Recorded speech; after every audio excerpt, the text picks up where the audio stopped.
هوای دلم بهاری است، آخر تو در آن گل کرده ای. این جشن جشن عطر و نور و رنگ هاست ای نازنین.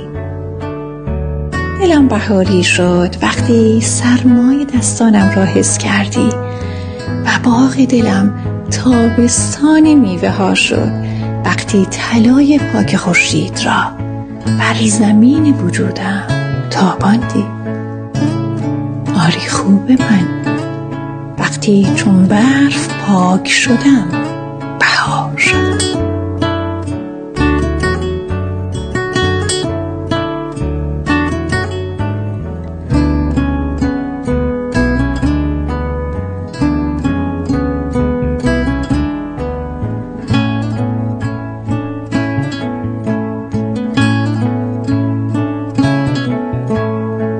وجودم سجدگاه قبله تو شد و من بر سنگ فرش دلم مهر توبه کوبیدم تا شاید رودخانه بخشش تو صخره های تاریک روحم را بشوید.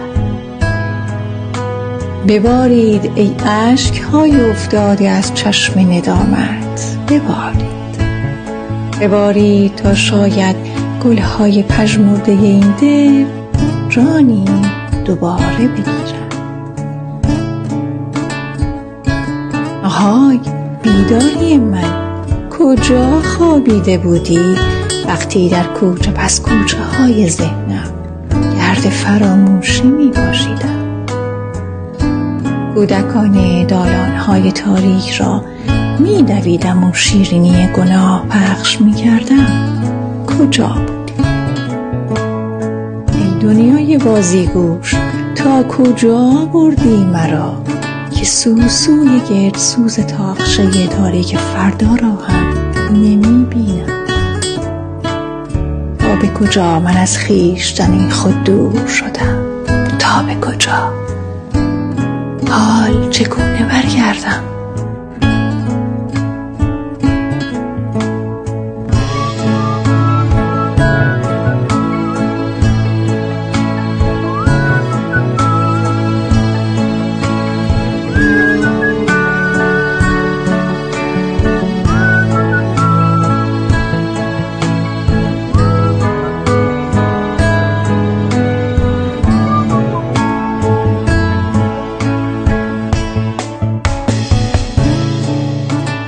دلتنگم خدا، همه جا خاموش است، ترس است و من تنها. حال تو بگو راز دیدن این تاریکی چیست؟ تاریکی را با باور نور میبینم. نور پرده تاریکی پنجره دلم را کنار میزند و وارد میشود.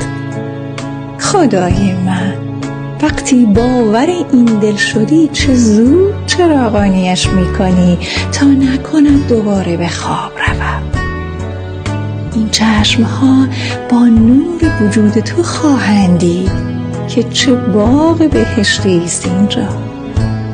بتاب خدای من، بتاب آفتاب مهربانی که من باغبانی این باغ بهار میکنم و عروس کشان پروانه ها خواهم بود. نوازش صورت خسته درختان با من. تو گرم بتاب تا زیبایی ها گل دهند و من و تو میوه چین خوبی های یکدیگر باشیم.